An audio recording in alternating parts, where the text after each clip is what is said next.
So we will, like I mentioned, so we're looking at the purpose of manhood, rediscovering who we are.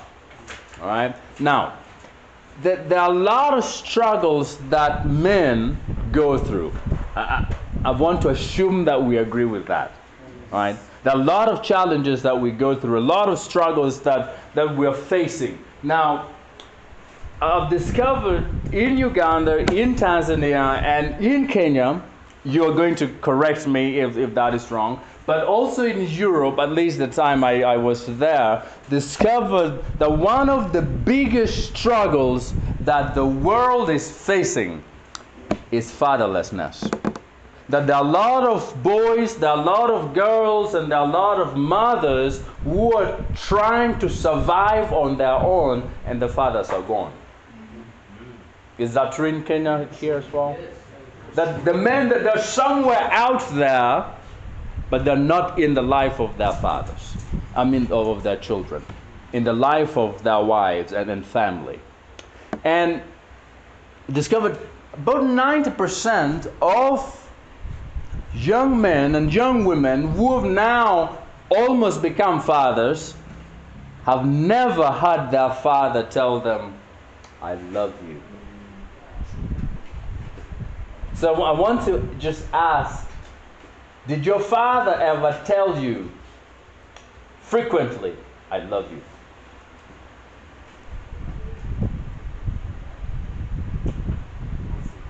Not frequently. How often would you hear from your father saying, you're my son and I love you?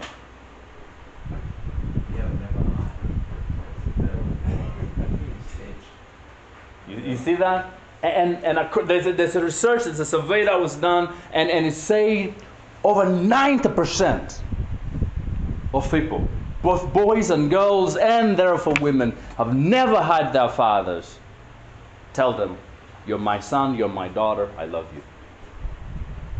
Much less to say, I'm proud of you. That children will live from when they are born up to when they will die without ever hearing from their father, I love you and I'm proud of you. For those of you who are already parents, how often do you tell your children? Those of you who are already fathers, how often do you tell your children, I love you. You are my son, you're my daughter, I love you and I'm proud of you. Huh? Now, you notice how important that word is. If you could hear that from your father saying, I love you, that means something very important. And especially if you're talking to your daughters. So one of the reasons why a lot of young girls have ended up in these funny relationships and taken advantage of is from when they were born up to when they're teenagers, they've never heard a man tell them, I love you, you're beautiful, and I'm proud of you. And so finally there's this funny young boy who comes with a very hidden agenda, no commitment and no seriousness at all, and the only word he's going to play with without meaning is, I love you, and you're beautiful. And this girl has never heard that, even from her father. And so what happened? Because she does not have a model of what love is, a model of what it means to have a man in their life, they cannot filter whether this is genuine or not. And so the boy comes with and sweeps them off and leaves them messed up. Now, do you know that just because you are around, just because a man is around in the home does not mean that man is fathering? Because there's a difference between being a daddy and being a father. Being a daddy means you got a woman pregnant. She conceived and gave birth to your child. Because fathering comes with responsibility.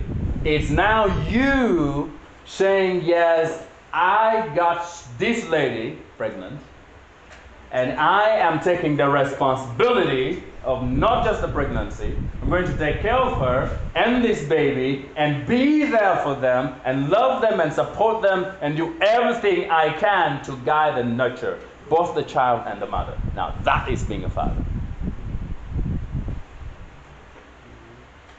That's why you read in the Bible, we're told over and over and over, whenever there's a reference to God, we're called, He is our Father, not a daddy. Because He did not just give birth to us, He did not just make us and then go off. He's taken responsibility of loving us, of nurturing us, of taking care of us, of providing for us, of protecting us, of teaching us and guiding. He's done that. It's a father. And so there are a lot of men who are, they have not probably gone out, they have not probably run away. They're home, but they're not fathers. They're not doing anything. Are we seeing the challenge? Now, because this is happening, that men, even the younger boys who are being raised up, who are growing, they're growing with these challenges, never hearing these things said, never hearing, I love you, I am proud of you, never seeing a model of what it means to be responsible, to be a godly man, to be a God-fearing man, to be a protecting man, to be a guiding man. And so when they grow up and become daddies, that's all they know. You have to become a daddy. You have to have a child. That's all they know. They don't know the responsibility that comes with. Now, there's a research that was done, a secular research, which was a very good research. This is what it concluded after studying the societies and the communities and what happens in a home where the father, the man, is directly involved, and then in homes where there's no involvement of the man. This was the conclusion they made. They said a daddy or a father equals to destiny. That a daddy or a father equals to destiny. And this is what it means. That the destiny and how the children in this home are going to turn up to be is dependent on the direct involvement of their father. The encouragement, the challenges, the support and all of that, whether they're going to have a clear direction in life, a clear path in life, a clear vision in life, is going to be dependent on, is their father there guiding them and shielding them and protecting them and nurturing them and loving them with affirmation. Which means, if you remove the father from home, remove the father from the society, everything will go adrift. Now that means if you want to destroy a nation, remove the men. Remove the men away from home, from the responsibility they're supposed to have. That's how you're going to destroy a nation. Why? Because now the nation is full of boys who don't know who they are, girls and women who are insecure, who don't have vision and sense of direction and purpose, because the men who are supposed to guide them in those are not there. And therefore, the leadership being brought up is leadership without purpose, leadership without direction, leadership without vision. The only thing at best that happens is we are biting and devouring one another. So, you want to destroy a nation, remove the men. You want to destroy a church, get rid of the men. Why? Because at the end of it all, you know that even when it comes to raising children, even the best of the mother cannot raise a child alone.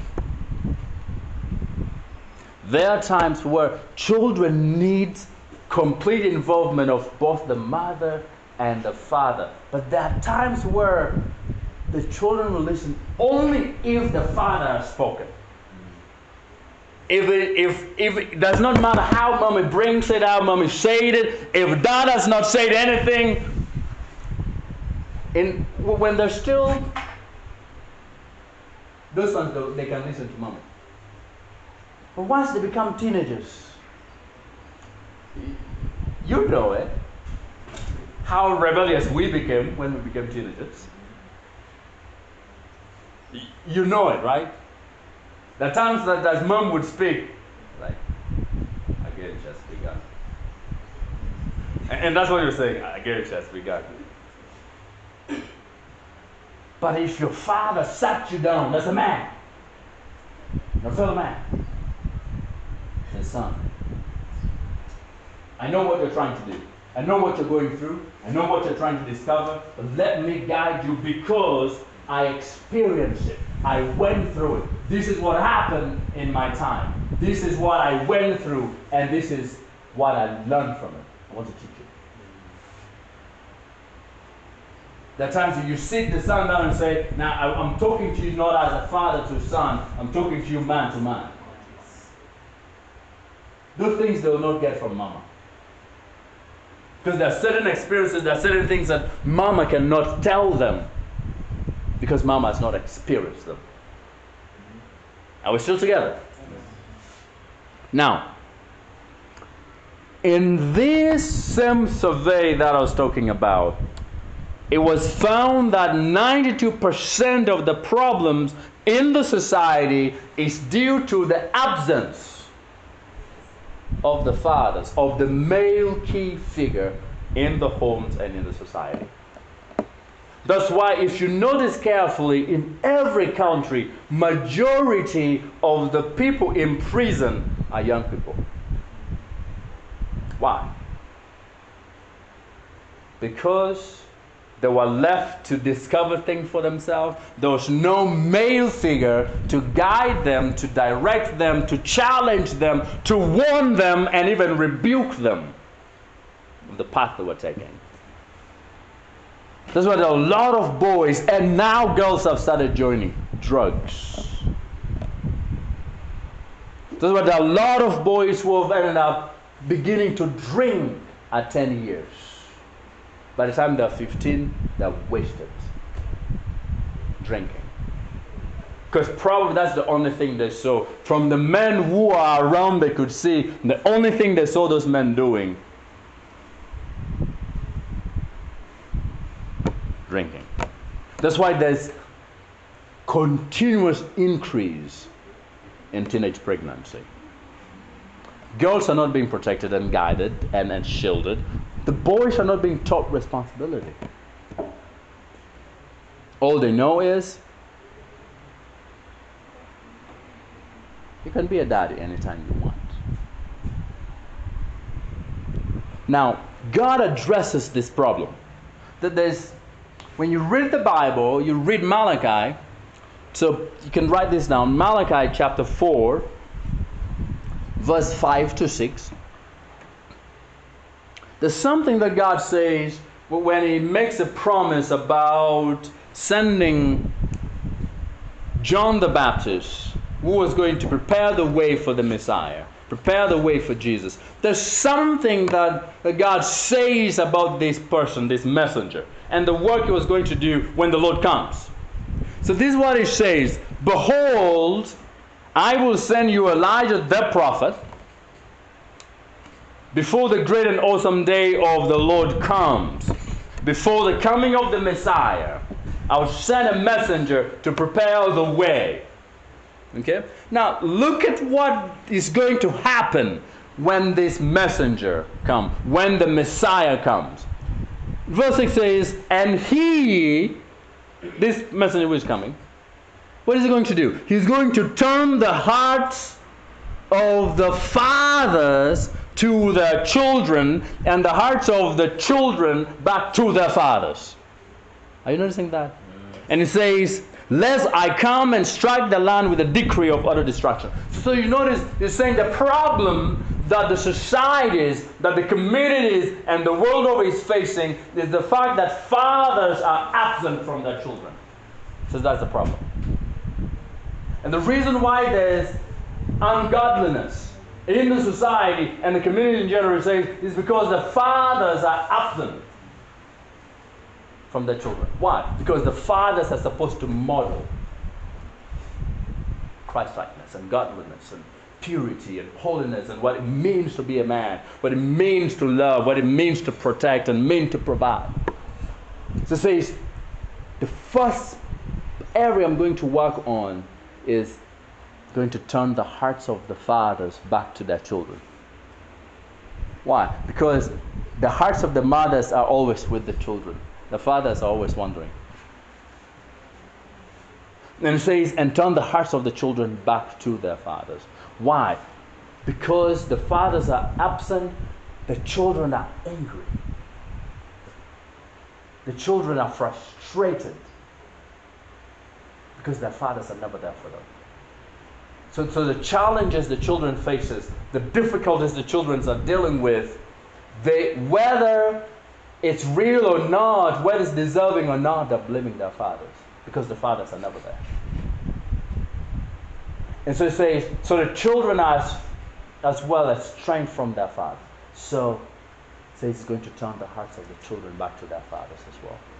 But notice what it says. It said, if this does not happen, I will come and strike the land with a decree of destruction.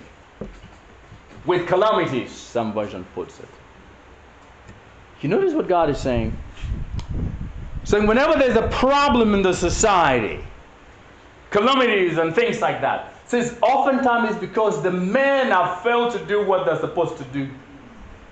They have abandoned their responsibilities. They've ignored their responsibilities. And they're biblically commanded. Whenever the societies seem to be crumbling and seem like the society is under curse, God is saying, the problem is with the men. Start and look at how the men are living and what they're doing. You find that they're not involved. They've become something else. And so he's saying, sometimes it's not the devil doing something. The men are not doing what they're supposed to do. And he says, what is the solution? The solution is the men coming back to the original position God created them in. Rediscovering who they are, their purpose, and living for it.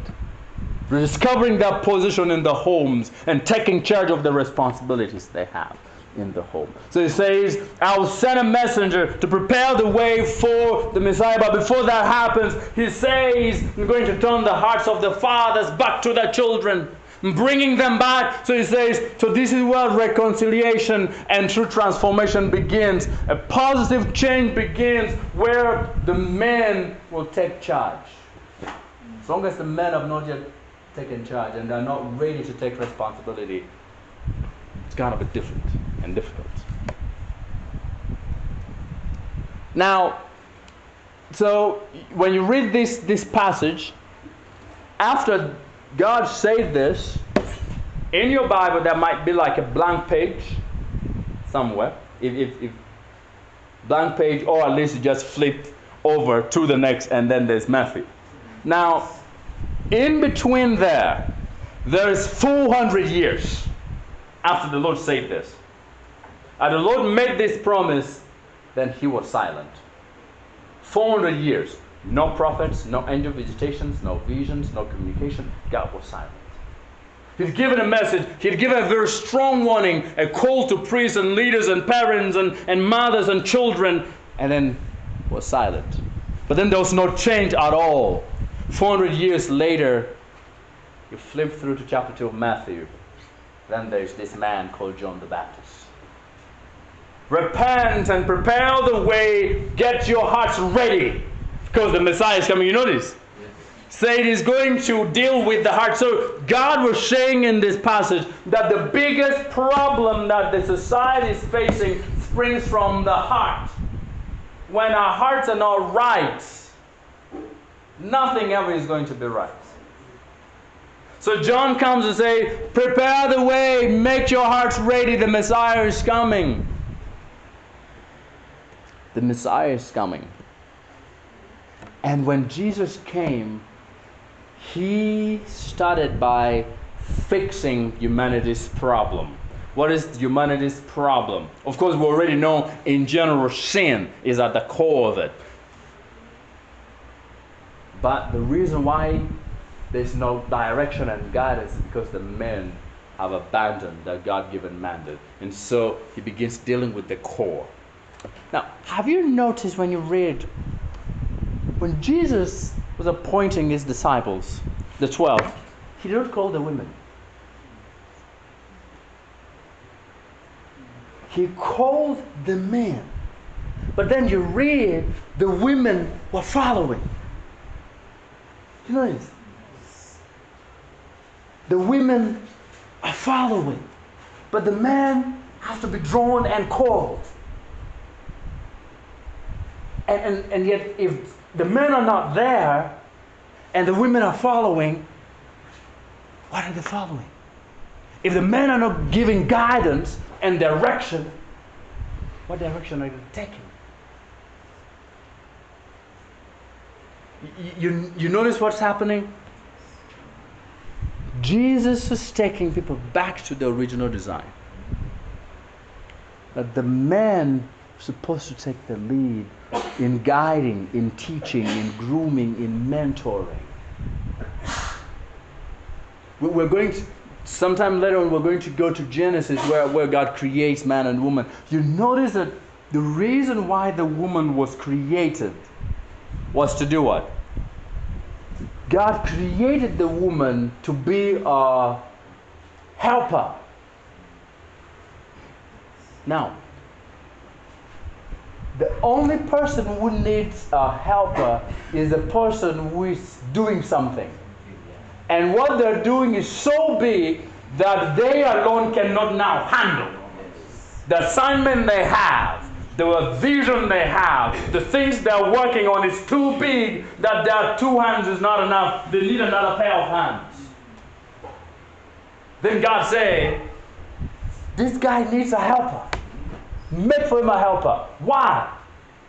The assignment he had, the work he was doing was big that now he needed help. Now that means you don't need help if you're not doing anything. A lot of men and young men are planning and praying for a helper, but they're doing nothing. And the question is, so you need a helper to come and help you do nothing?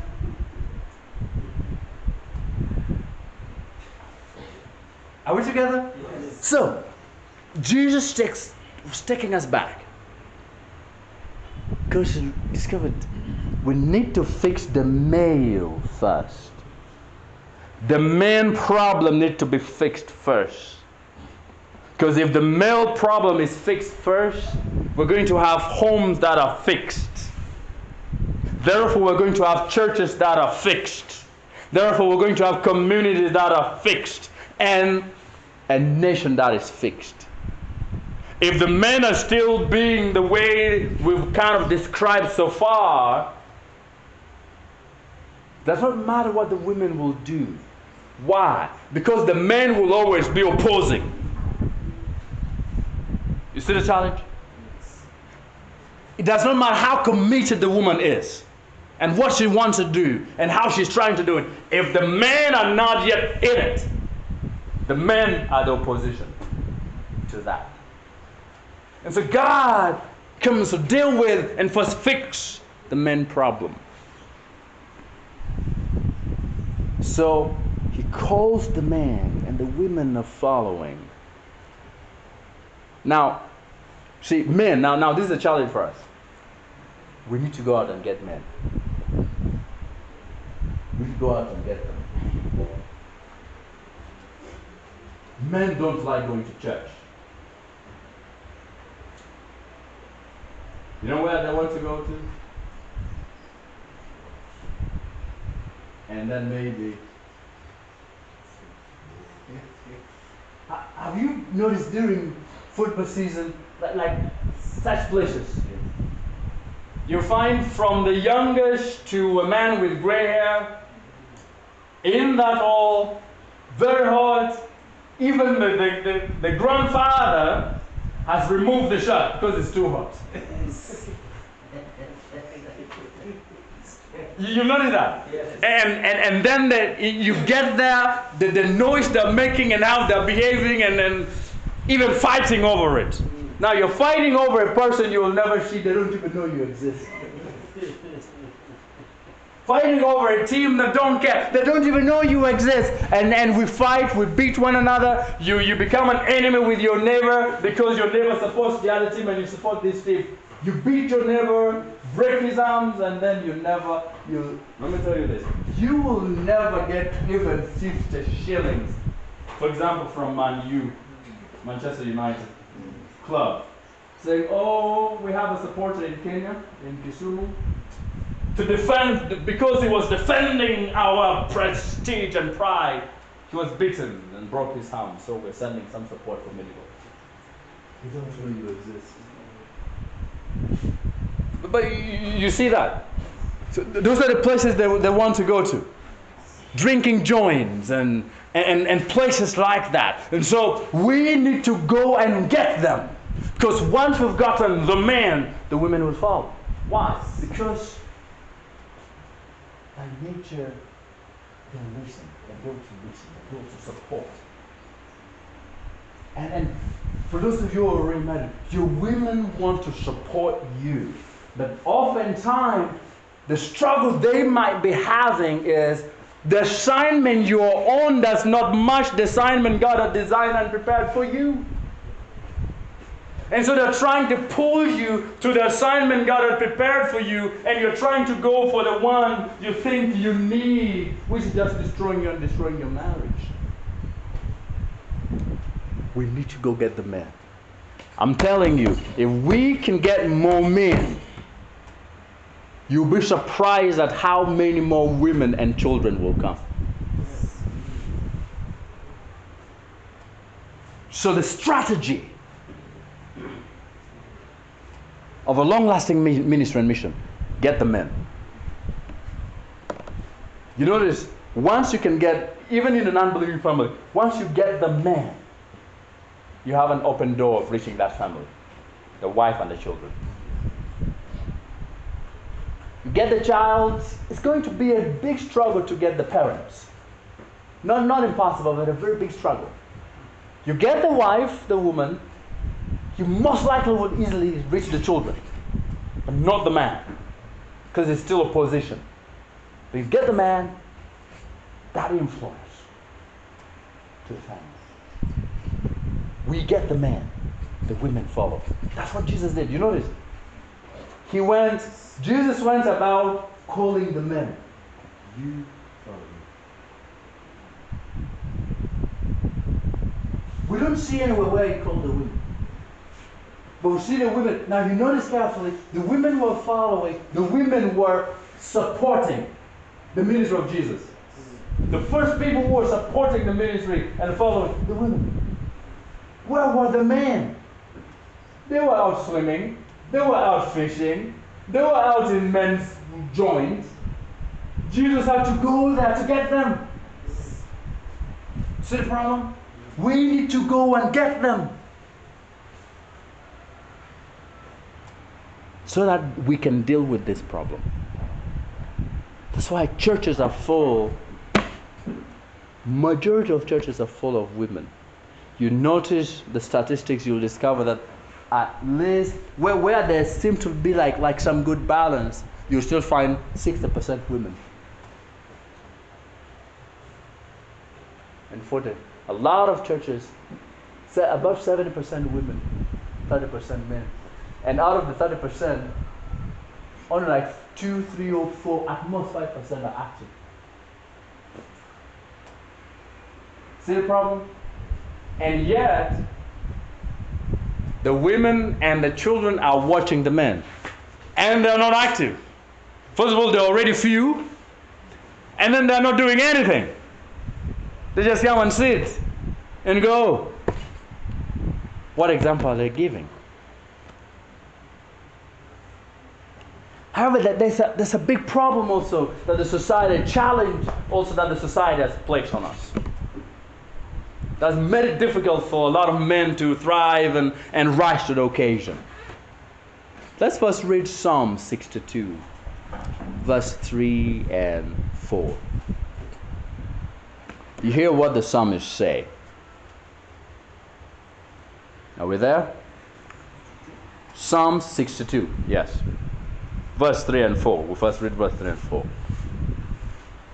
He says, how long will all of you attack a man? To do it. To batter him. Like a leaning wall, like a tottering fence. They only plan to thrash him down from his high position. They take pleasure in falsehood. They bless with their mouth, but inwardly they curse. So he says there's a challenge. The men are being attacked. The society is attacking the men. Families are attacking men. You're useless. What can you do? Who are you? You think you're better than this? You're like your dad. You're like your grandfather. They've never had anything. You're also going to not have anything. You're things. Who do you think you are? In your family, is there anyone who has ever made it in life? In your family, is there anyone who has ever become rich? And you think you're going to be rich? Nothing. You're useless just like them. And that is challenging our intellect, our self-esteem, our manhood. He says, we're being attacked by all in every corner. And he says, and yet we're already like a leaning wall. You know what that means? You've seen a wall that's already broken and it's already bent, it's about to fall. Just needs just a slight, and then it falls. It says the men have been squeezed in a corner.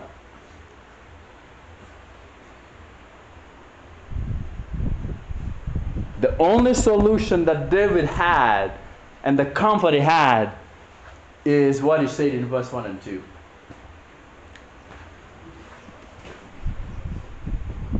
I will not fear, for God alone my soul awaits him. God alone. I'm waiting in silence. Why is the man silent? You know for a fact men don't keep quiet. But why are they suddenly quiet? Because they're attacked from every corner. You go home, there's attack. You go out, there's attack. You come back, there's attack. And so he says, now I'm silent, and in the silence I await only in the Lord. From him, from the Lord, comes my salvation. He alone is my rock, and my salvation is my fortress. I shall not be greatly shaken. Meaning I'm shaken, but not greatly. Because now I've discovered there's no corner where I'm safe apart from him. That's where to begin. Apart from him, we're not safe. But you notice this challenge. Are we still together? You notice this challenge that the society is attacking men, that the expectation that is placed on men sometimes is too much that they cannot handle. And sometimes the women in our life makes it more difficult. Our wives or your fiancés, those of you who are engaged, or your girlfriends, those of you who are dating, if you have someone. The expectations they have from you is very difficult. They want you to every weekend take them to KFC. Every weekend take them to Naivasha. Take them to the zoo. Take them to the park. Without considering all of those are money. And they don't want to hear reasoning. Some of them. You try to bring reason, you see, I knew you were useless. I don't even know why I bothered you. Now, those of us who are already married, that's when you will say, I don't know what I saw in you. I don't know what I was thinking. If I'd known this before. You see that? Now, so, and yet home is where you're supposed to get, it's supposed to be the refuge. There's something that Solomon says in Proverbs. He says, a quarrelsome woman is like a wicked roof. He says the only safest place is on the roof of the house. But you see the attack that we're having and the expectation. Now, it's worst for the married, and even, at least for all of us, especially, as long as you have a woman in your life, if those women in your life, that woman in your life, watches Telemundo, telenovela, Z-World, you know what I'm talking about? If they watch Telemundo and Z-World and telenovelas, and then there's a bigger problem. You know why? Because they're watching those movies. Now remember, those plays are acted. Every event you see in the movie is paid for. Those movies are very expensive to make. You look at the budget, the cost, you'll find they spend millions and millions of dollars. For example, to those of you who watch movies, do you know Fast and Furious? You know Fast and Furious? No?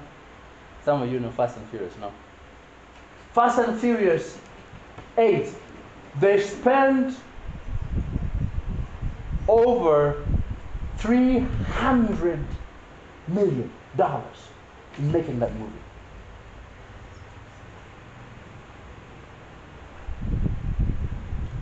To buy the plane ticket, to hire a plane, to buy cars. Those cars you see get destroyed in movies. They buy those cars to be destroyed. Paid for.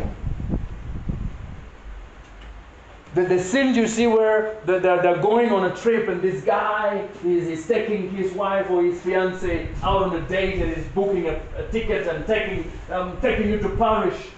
And they're going and all of those are paid for by the company. When a guy buys the gift for his wife, he's buying a new car, he's buying a Lamborghini. That is company money. Yes, he bought it, but not with his money, it's company money. And that becomes company property. The house they're living in is paid for by the company for that purpose. It's not owned by that guy. However, our people who watch those things and see the kind of life those people are living and how those people are being treated, you're not a man. Why can't you treat me like how somebody treats me? Why can't you? It's a problem. And that, you might be doing your best, but now your best is not good enough. Why? Because they're comparing you with something that is unrealistic. That's a challenge also that the society is putting on us. And so a lot of men are struggling with understanding who they are and understanding the role they're supposed to play. What's the fault in this century? Why? Because the functional roles have changed. About 50 years ago, during the times of our grandfathers and their great-great-grand, there were some clear defined roles. Men were hunters. Men's role was to provide food. They go out and hunt and dig and all that and build a house and provide food. And the women stayed home and took care of home and took care of the children while the men went out to look for food. There was this clear boundary. The man comes home and then he's back in his home and he's brought food. He's built a house. However big or small it is, he did it. Sit down with his children and talk. Now today, a lot of things have changed. You're working, she's working. maybe even making more money than you.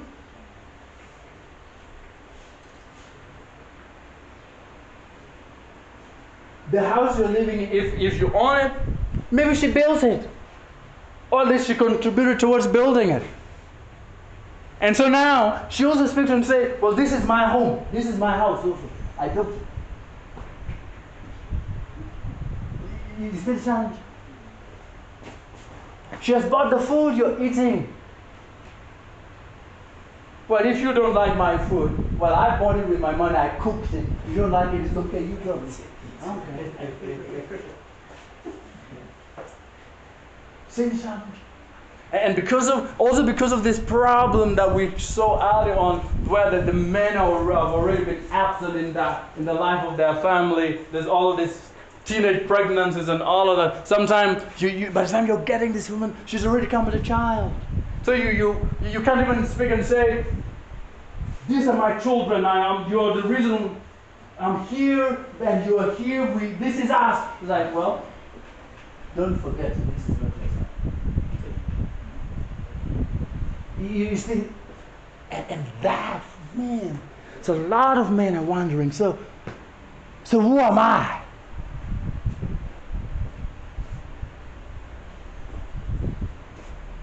I'm paying for it, she's also paying rent. I buy food, she's able to buy food. I'm working, she's probably been earning more than I earn.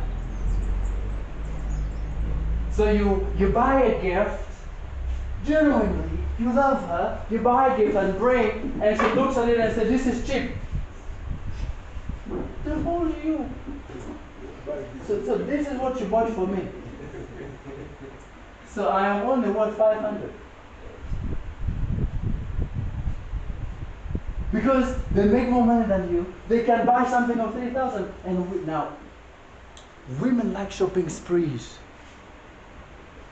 Majority of women deal with impulse buying. So if they have money, they go. They're not going to buy anything, but because they have money, they see this, they like it, they'll buy. Even if there's already something like that, they buy. Their friend recommends they buy. They buy. So you brought, you labored, you saved, you made the sacrifice. Instead of at least going out and eating nyama choma, you decided, at least let me not eat this, I'll use this money, save it a bit, so I can buy something for my wife, for my girl, and you buy it, it's like, where did you get this from? So you bought this for me. So this is how I'm worth to you. Sister, destroying man. And so and a lot of times the women don't know that such things is destroying the man. They don't know. And already because the men are absent, the men have been behaving funny, there's more reason for them to be defensive, for the women to be defensive. Have you ever been challenged by a lady, either your wife or the one you wanted to marry or wanted to date? Those who are married, challenged by your wife. You either say something or do something, and then it's like, for all of this problem, this is the only budget you can think of.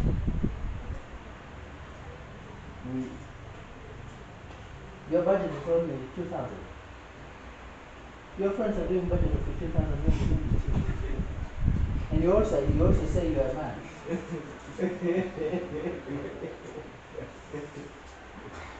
I don't know whether you've been challenged, you know.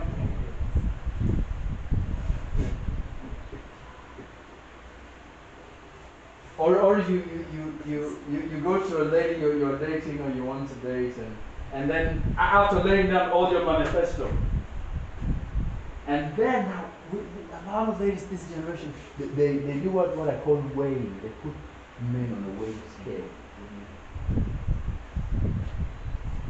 If you go talking to a lady, they respect you, and the first thing they do before they've said anything to you is look at you from your head and then down to your toe, and then back. They're weighing you. They're weighing you. And the weighing is the thing. How expensive is this man? Is he worth talking to me? Is he worth my time? Should I give him my attention or not even at all? And so they're looking at the haircut.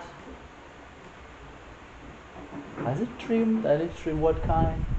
Based on the kind of trimming, I think he did not go to a salon where they charge 500 or 1,000. And they're looking at the shirt you're wearing. And the pricing, the women do window shopping a lot. So they know those prices. At least they have ideas.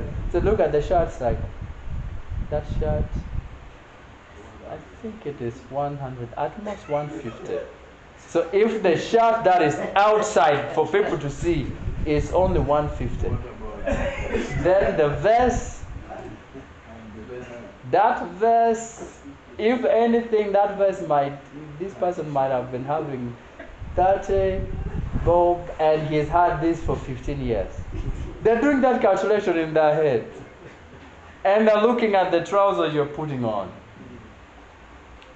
So if the shirt is only 150, there's no way that the trouser is even 300 or 500. So at most the trouser is 200 or 250. And they're looking at the shoes. That shoes look old. I think when they bought it maybe it was 500. But it looks like they've had it now for 3 years. It is depreciated. By now, it should be 150, 180 bob. And so they calculate everything on you based on that calculation is less than 1,000. And what they've put on their hair is 2,000. Not on their nails. Not to mention the clothes and the shoes and the bag. So the best you might get from them is high. Meaning at that point, I have weighed you, you don't deserve a handshake from me. If you ever get a handshake, it is this. Now, something like that just destroys a man's esteem. I'm telling you. Have you ever experienced something like that? Or it is just me?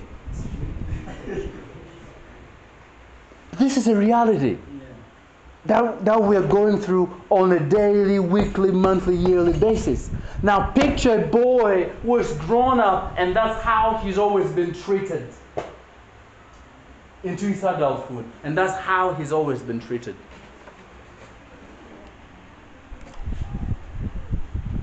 So, and yet they're still challenging you. Why can't you be a man? Why can't you be like? Now, women are okay with comparing you with other men. But now this is just for your safety. Don't ever do that to them. Don't ever say, why can't you be like sister so-and-so? Or don't ever do that.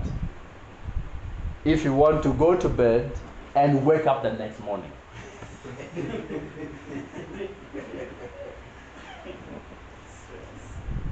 I'm telling you, if you want to, after you've had that conversation, go to bed and wake up the next morning and say, Lord Jesus, thank you. Don't say, why can't you ever be like? It does not matter who the woman is. Well, even if it was their mom. But for them, they'll tell you, you're useless, why can't you do it? Your friends are doing this, your friends have done this, your friends are doing this, and for you, I don't even know what you do every day. Yet every morning I see you leaving that you're going to work. What do you do there at work? Well, your friends are doing development for you you're just here. You don't change. It's destroying man's. We're still looking at the problems. Why the men are struggling with the things they're struggling. So a lot of men are threatened by their women. The women in their lives or the women they're trying to have in their life. They're threatened. Worst of all, if that woman is more educated than you, the women will make sure you know. There are those moments they'll make sure they will bring it out. When you talk in peace and good terms, it's like, oh, don't worry, me, I don't care. I love you. Until they're angry with you. You're such a foolish man. I don't know what I was ever thinking I could try and reason with. I've seen your love is not mine. In those moments, they will bring it out. There's a problem. So because a lot of men are threatened, it is destroying their masculinity. That's why you notice there are a lot of men, both young men and now even older men, who behave like women. Because they don't know who they are anymore. Their masculinity, their identity, their manhood has been shattered and destroyed. One side by the community and the society, the other side by the people in their lives. It's completely destroyed. So they don't know. So they don't know what it means to be a man anymore. So what does that leave them? Since they don't know how it means to be a man and live like a man, well, I think maybe if I behave this way, I might survive. There's like a lot of men, boys and girls and men who behave like women. They're more feminine in their character. How they walk, how they want to talk, how they even behave, that certain posture. They're men. It's a challenge. I hope that at least for all of us that we are not, at least that we've not reached that point where we are not sure who we are anymore and now trying to become like women.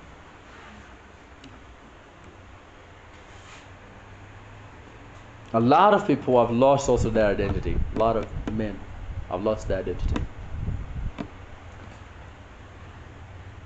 And so unfortunately, because they've lost their identity, they don't know who they are, they're trying to discover something they can become. The unfortunate bit is the people in their life, the people they talk to, the people they see, and therefore trying to copy are bad characters. And so the one they're trying to copy and become like a bad character. See, the Bible tells us, you become, in Proverbs says, you become like the people you associate with. That's why in the New Testament then it tells us that bad company corrupts or drains good morals. Because in Proverbs it says, you become like the people you associate with. That means if you want to be a man of substance, you need to identify men of substance and associate with them. You want to become a man of influence, you need to associate with people of influence. You want to start a business and trying to do a business, you go to people who are doing business and consult from them. You go to a man who has never done anything, not even sold even one pancake, and you want to ask business advice from them. You're trying to get dating advice, and you're going to a man who has never dated anyone. All the dating he has ever had ends up in breaking. And then you're going for advice like, so there's this lady I want to date. What do you think? How should I go about it? The advice you get from that person is just going to ruin that chance you have. Why? Because they don't have the experience, they don't have substance to give. If you're already married and you're dealing with some issues in your marriage, you need to go to men and women, a couple that you know they're doing the best they can to live a godly marriage, to live a godly life, to deal with issues in their life that you are this sin and you admire. Talk to them. Like, we're also dealing with this. How do you guys handle this? A lot of married men and women who are having challenges in their marriage, they're going to people who are not married for advice. The only advice you'll get from such a person is like, if I were you, I'll leave that woman, I'll leave that man. Why? Because they are alone. And so, you see, me, I'm alone. It's very nice to be alone. I'm okay, you see. I go whenever I want to go, I eat when I want to eat, I sleep when I want to sleep. If I were you, that's what's happening, I'll leave. I'll let them do. That's the advice you get. And so you listen to that and then you give up on your marriage. Talk to men and women of substance. Even if it's your brother or sister, if their marriage is not okay, you don't go to them for marriage advice. Even if it's your brother or sister, they have no clue on that, you don't go to them for advice. You're going to your friend who is a Muslim and you're trying to get advice from them about the challenges you're dealing with as a believer. And you want them to advise you what to do. You know what they'll tell you? Just Jesus thing. I don't even know why you're even asking this thing.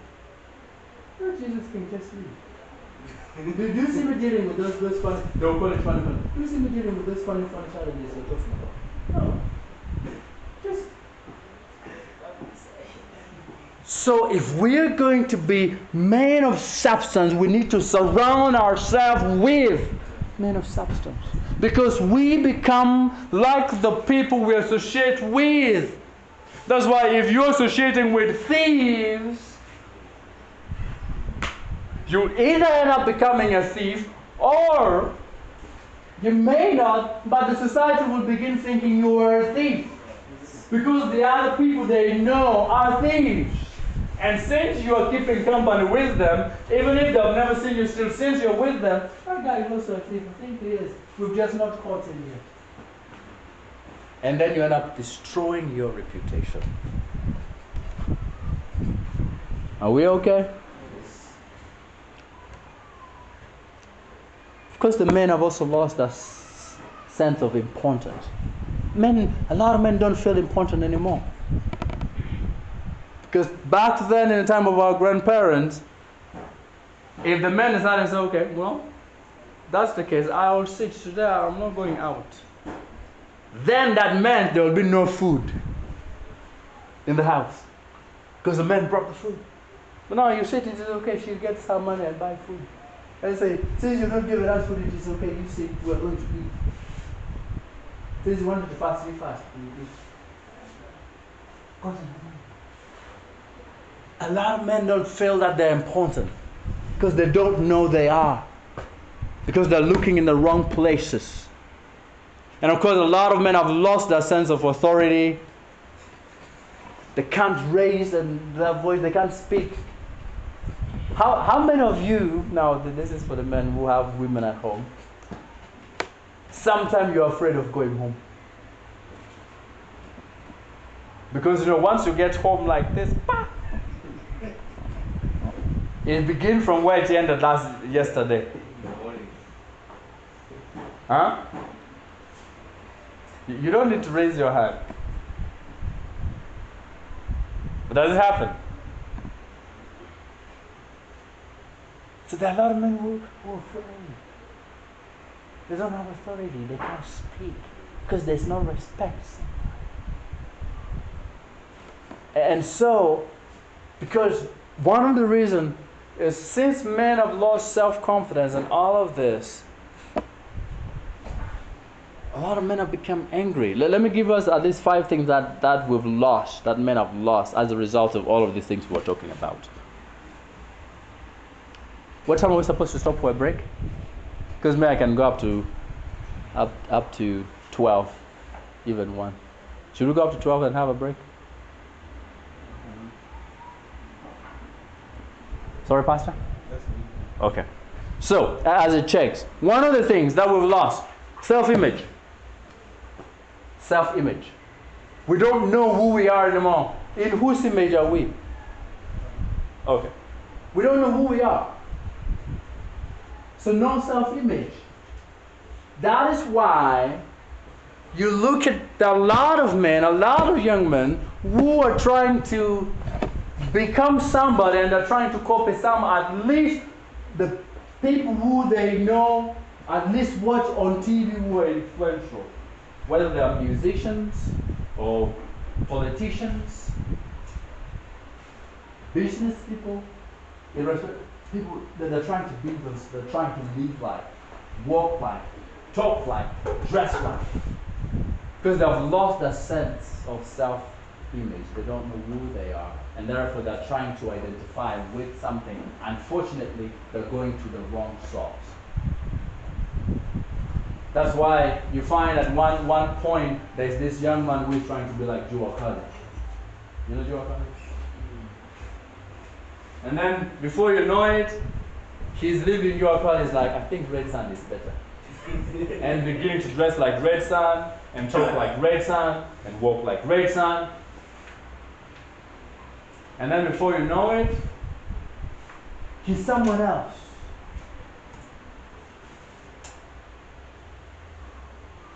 He's now trying to dress like Diamond Platinum. And unfortunately also trying to behave like Diamond Platinum. Because they don't know who they are. So they're trying to identify with someone. And therefore they're trying to mirror and reflect someone else. And yet now, well, let me say this, even though I'll say it later on, the only person we're supposed to try and be like and reflect is Jesus Christ. That's the source. But a lot of men, a lot of young men are trying to be like someone because they've lost their self-image. Secondly, we've lost self-confidence. A lot of people are not confident anymore. You tell them to speak in public, they cannot.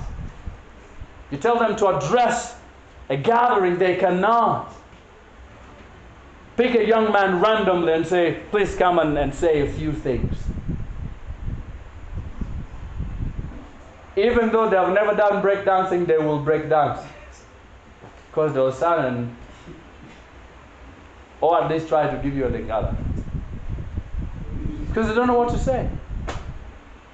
Because they believe they don't and they cannot say anything.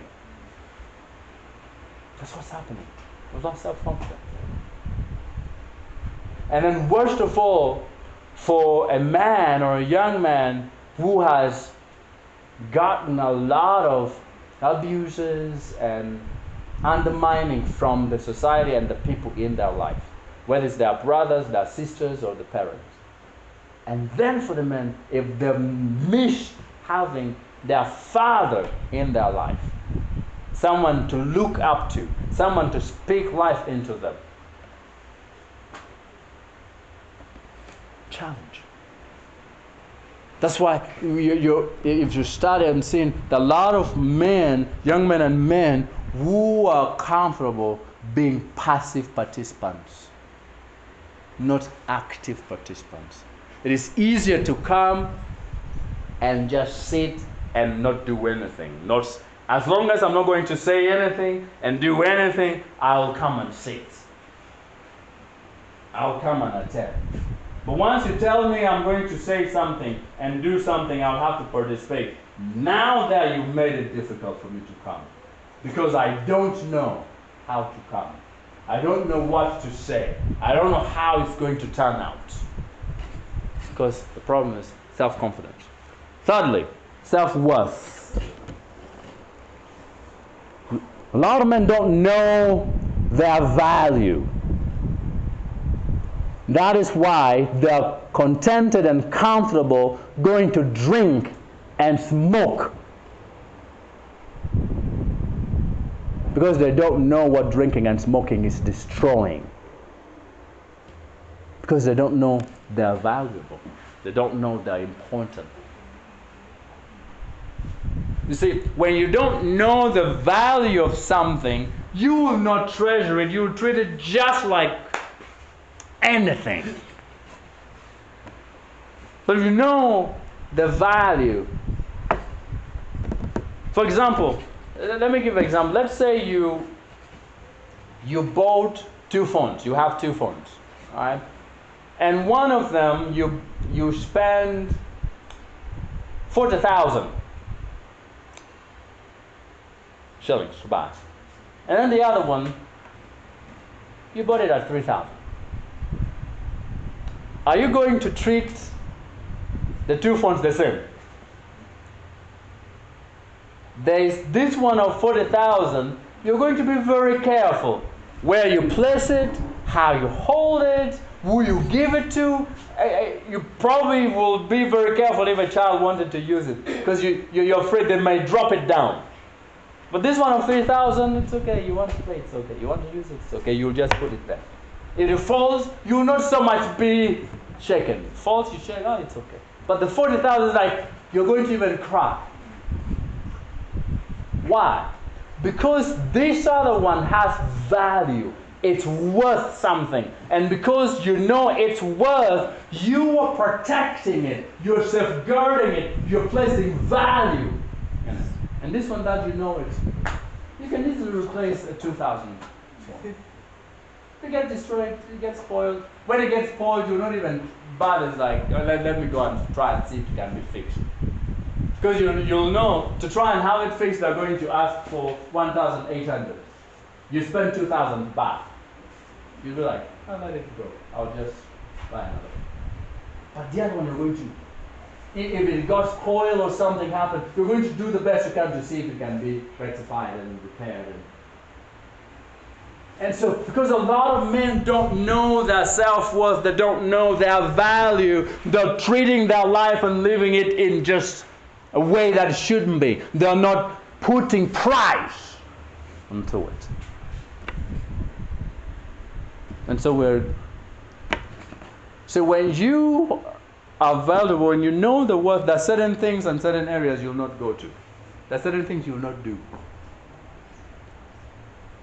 For example, I'm just imagining, it doesn't click in my mind seeing Pastor Seth, imagining Pastor Seth inside there. Among those people also with his shirt out and he's doing this. Well, I can't even imagine it happening. Why? Not because he doesn't love football. I don't know whether he loves football or not. But not because he doesn't love football. But because, that is not an area, anything that would place value equivalent to his worth. That degrades him. I imagine if he wants to watch soccer or something, that he would probably go to, like, Naivash and sit there while he's taking a bottle of soda or a glass of juice, a smoothie. And he's watching. And he's still watching football. You see the difference? He's still watching it. Just like these people are watching it. But there's a value. And when you know your value, you know your worth, you have a bargaining power. You know that there are certain things is not for you. And if you know it and you make sure people know, they're also not going to bring that funny thing. They will not come. Your friends who know who you are and the son you have, when they're going there, they'll not even come and invite you and say, oh, by the way, we're going to watch soccer. No, they will not. Because they know that place is not for you. You will not go. But a lot of men don't know that. And of course, we've lost our self-esteem.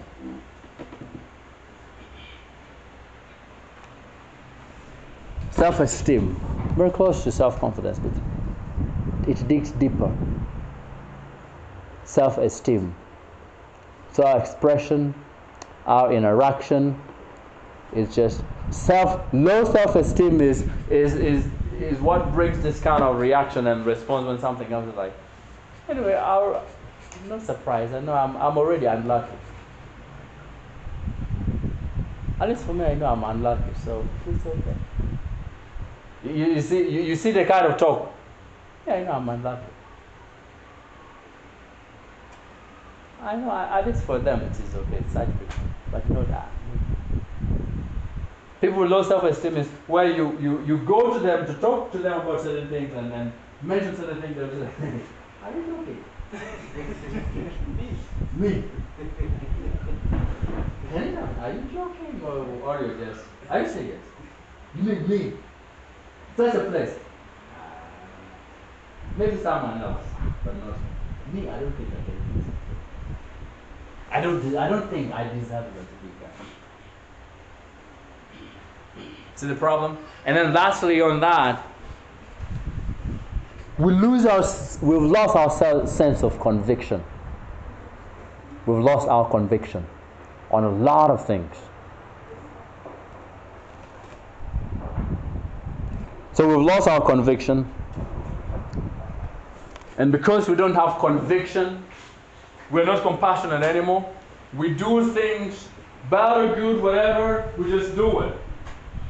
Whether others are getting hurt in the process, others are getting destroyed in the process, we don't care because we don't have conviction anymore.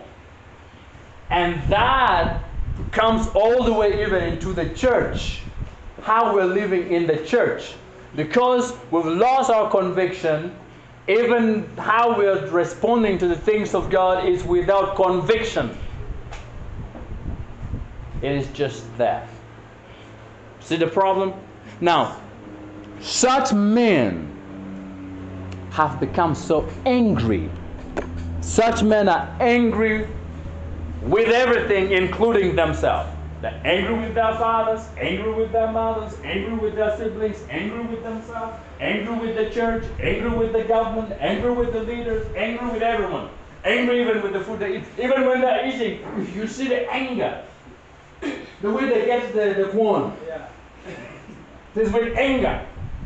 Like it's like they're pouring the food. I never see, especially if you've gone out in a public place to eat. Someone is sitting alone, he's not with company, he's eating but he's talking. Have you seen? I don't know if you've seen. They're talking.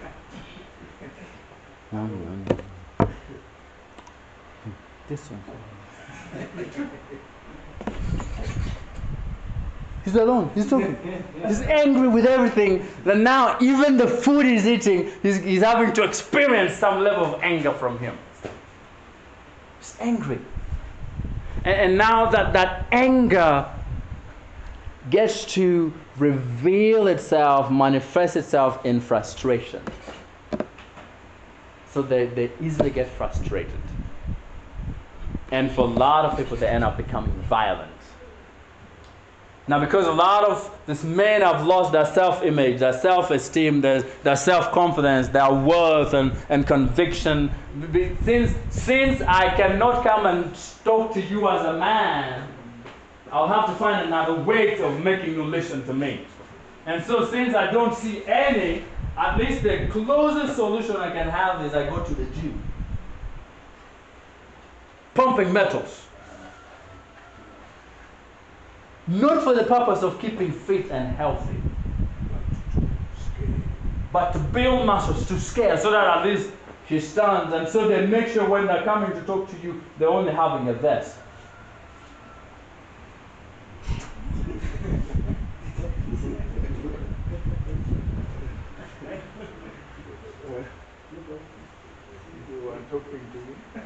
So since I don't think I am worth, I need to find another way.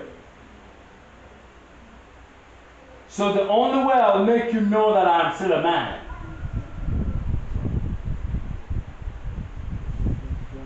You see, if this gets into your head will turn down twice. Don't jump. You need to know your position. Anger, frustration, violence. And that's why a lot of men have become violent in their homes. A lot of men are violent. They beat their children. There's self-abandonment. Now, let me say this. Even getting saved doesn't solve this problem. if we've not dealt with the root, if we've not dealt with these things and gotten a solution, getting saved doesn't solve it. That's why there are believers in the church who are still men, who are still beating their wives and children. Pastors who will beat his wife Saturday night. And then Sunday morning they're preaching under the fire of the Holy Ghost.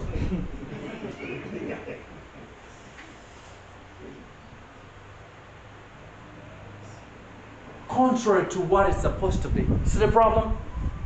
So there are a lot of men, pastors and leaders and elders and deacons and ministers who are so violent, who are angry at things, who are living their life and trying to earn respect by intimidation. And yet respect is not something you command. Respect is earned. It is only in the military where it is given by command. You like it or yes. I've spoken, I am your leader, I am your commander-in-chief, you obey. But even then, there are leaders, there are commanders, there are generals who are naturally respected and loved by the people under them, not because they've said so, but because of the life they're living and how they're treating the people under them. Respect is something that we don't command. It's something that we earn, that people give to us because we've deserved it. And how do we deserve it? It's dependent on how we're living our life, how we're treating the people, how we're making them respond to us. A lot of men have lost this. Are we still okay? Yes.